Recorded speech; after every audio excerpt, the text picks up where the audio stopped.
Hello. Okay, let's get to some work, baby.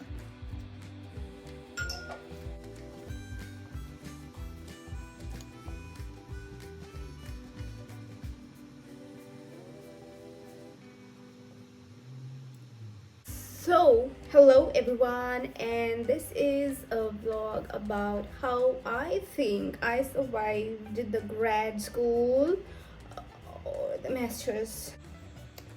Hello everyone. So in this video, we are going to talk about how I think I survived the grad school or the masters year.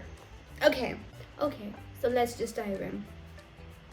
So, grad school is a very unique experience. It's unlike your bachelor's college, I would say. The decision to go to the grad school is exciting, is rewarding, and many a times it's a scary one. So, in my opinion, graduate education can open so many doors for better professional opportunities, career growth. Maybe if you are already working, an increase in your salary, and make you better at what you are doing. Although, with all these pros, graduate school can seem overwhelming, but with right kind of strategies and information, it will be manageable, like leaving you to enjoy your educational experience. So basically, I feel that the goal of graduate school is to give you a baseline of knowledge, regardless of where you're going. When you complete your bachelor, you already have some a minimum level of knowledge to get you started with your career. But after the graduation, or after your masters or your grad school, you'll know that there is so much more learning that you need to do. Learning is like a lifetime endeavor that absolutely never ever ends. So, few things before diving into our topic, the things that I learned throughout my experience, which are: number one, know how you work and prepare for the time commitment in advance. If you are planning for a master's, especially in a foreign country or abroad, then I would say you have to plan every bit of it, because it's a huge commitment that you will be coming here with a lot of debt. Study pattern is different, and so many other things. The second one would be: read smarter, not harder. During your thesis, during your courses, during your exams. The third one is: focus equally on grades and on learning as well. I know grades are very important, but learning is more important. So just try to focus equally on both things. Fourth one is: consult others, maybe your seniors, your mentors, some of your cousins who are senior to you, your siblings, your family members, anyone. Consult others.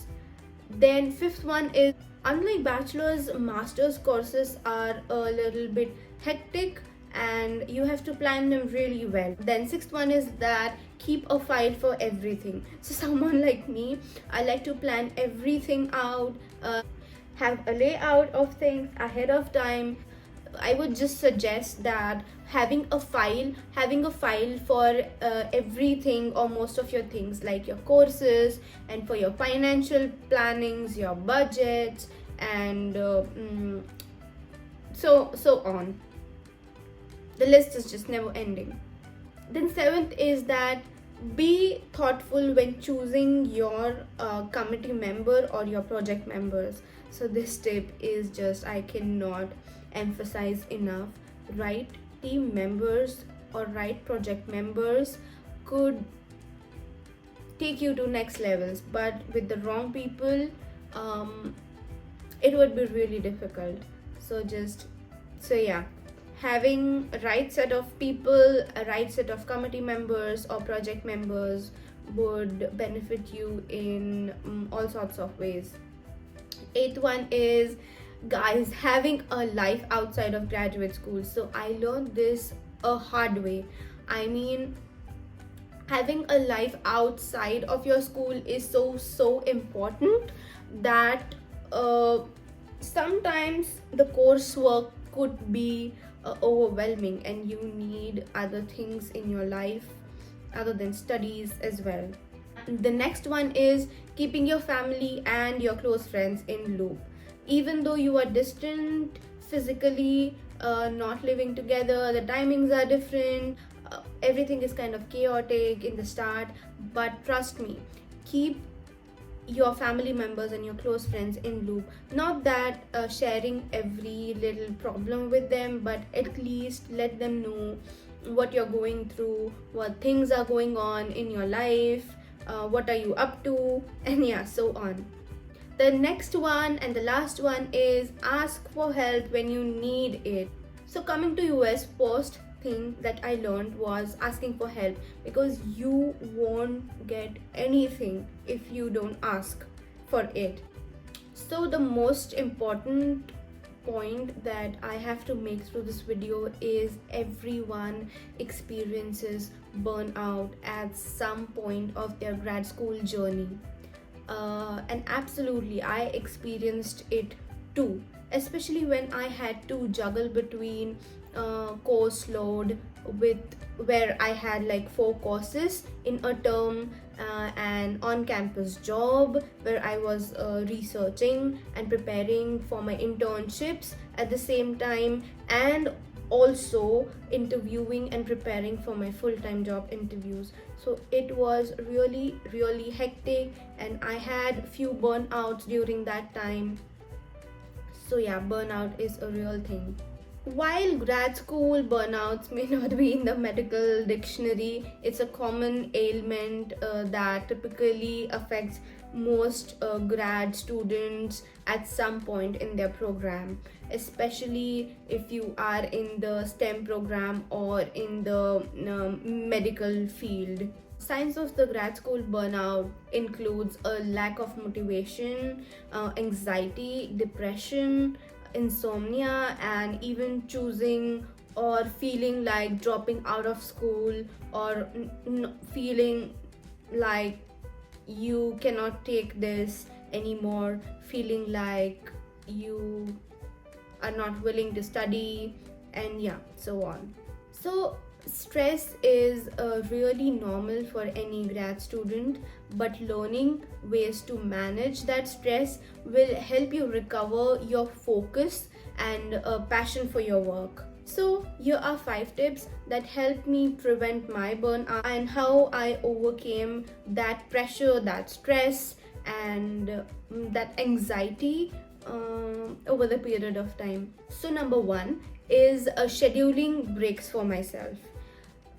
Yes, I know our schedules are already jam-packed, but it's worth it to set aside some time every day to take a break from our responsibilities, from our workload, course load. I understood that it's just impossible to dedicate myself to classes, reading papers, working, and then researching, lead coding 24/7. I did try that for a term, but inevitably ended up taking a quick break to like browse Netflix or some TV show. But oftentimes these didn't feel like real breaks that gave me my mind, that actually gave my mind and body the real rest that I needed. So after that, I started a scheduled break, and that actually helped boost my productivity and helped me regain my focus and motivation. I played around with what kinds of breaks work for me best. For example, I started having a regular workout at least 15 minutes a day, 4 times in a week. making my lunchtime a work-free zone, or going to a weekly trivia night with my friends. So the second one is establishing a support system. I mean, when we are starting to get overwhelmed by the grad program, it's easy to feel isolated and cut off from the world. Taking steps to build a strong support network can just alleviate those feelings of loneliness to a greater extent. So, few ideas that I think that helped me are creating a study group for my classes, being in loop with my colleagues, my classmates, and talking to them about things that are difficult for me, taking help from them. Befriending your classmates is a real important thing, especially when you are completing, or especially when you are enrolled into a master's program. Scheduling meetings with my professor, mentors, and advisors really helped me. So, the professor I RA'd for, like, I was a research assistant for the professor. He is my mentor as well, and I used to talk with my professor, and he guided me through so many things. So yeah, that was really helpful. And then talking to your friends and family members regularly about, not, as I told you, not about every small issue or detail maybe, but at least some highlights, or some things that you're going through. You could keep them in loop. The mental and the emotional support that your family members and your close friends can give you, it's just a very underestimated thing. But yeah, that could help you do wonders. And then if you feel that you are very anxious, if you are feeling depressed, then seeing a therapist at least once 3 months would make a whole lot of difference in how you see things around you. Sometimes you feel that utilizing your support system is already draining your limited energy, but in fact it can often re-energize you and remind you of all the wonderful people you have in your life. There's no need to suffer through stress, anxiety alone. Just talk it out. So the next and the third thing is breaking bad habits and unlearning things.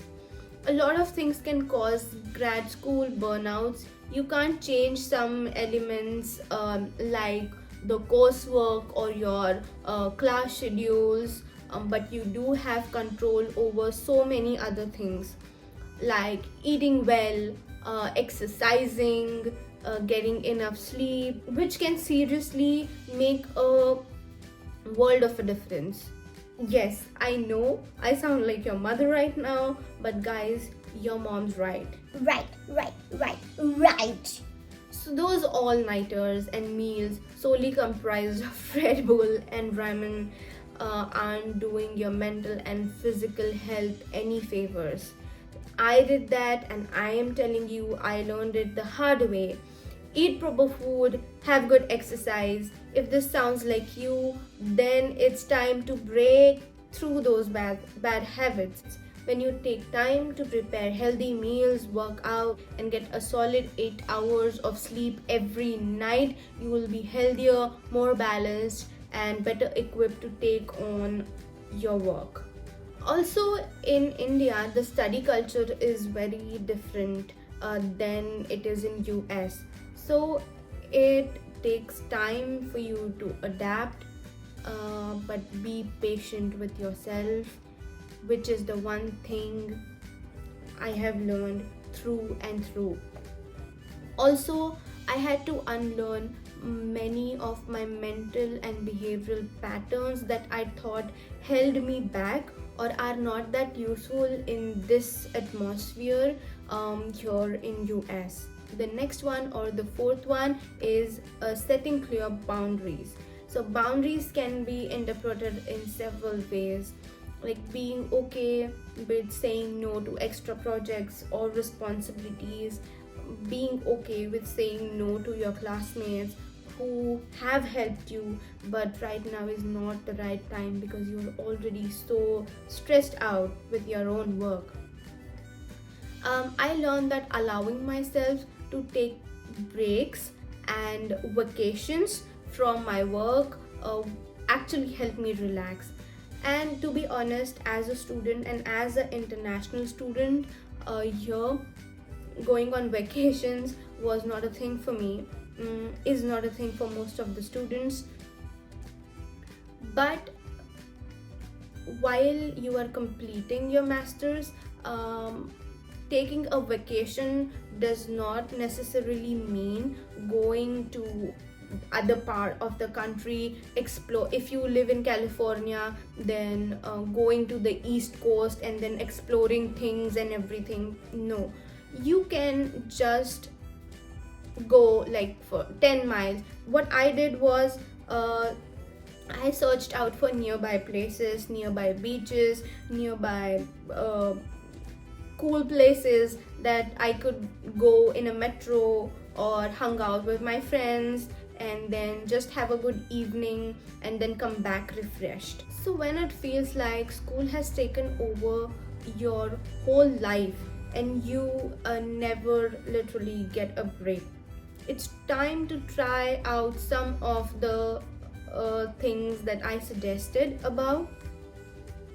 Whether you set technology boundaries for yourself or actual physical boundaries, like no reading textbooks in bed, you'll regain control over your time and your space and everything. Then the next and the fifth thing that I think is practicing mindfulness. So I use two apps suggested by my therapist, which are Calm and the other one is the Headspace. Mindfulness is all about connecting to the present moment and breaking away from dwelling onto your past or your future. What would happen? I did not get that summer internship. My interview went bad. I am not prepared enough. I'm not lead coding enough, and whatnot. So when you are just stressed out or upset or you have negative thoughts all over your mind, it's easy to focus on what went wrong in the past or all the tasks you have to complete in the future, all the pressure of the future. These harmful thoughts don't serve you, not at all. I know, I mean, I'm a very anxious person. Tick, tick, tick, tick, tick, tick, tick, tick. Like a bird, it just pricks my brain. It is not easy for me. It's not have been easy for me. And I totally understand how it feels. But these thoughts are not at all useful. Practicing mindfulness is a way to train your mind to let go and live in this particular moment. Mindfulness can be done in so many other forms along with meditation. Like I tried doing yoga, which I did in India as well. I do meditation. Breathing techniques work for me. Breathing techniques help me a lot. Playing around with different practices to find what suits you best is the best method. You can find many free meditation or yoga videos online. You could listen to a meditation app. As I suggested, Headspace and Calm are some of the best apps. If you want some of the free videos, you could just YouTube them, and yeah, it helps you out in many ways.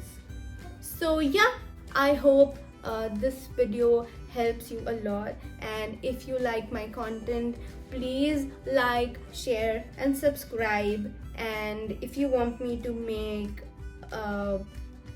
videos on specific topics, please comment down below, or just message me on my Instagram. I'll try to reply to every one of you, because yeah, I am one of you.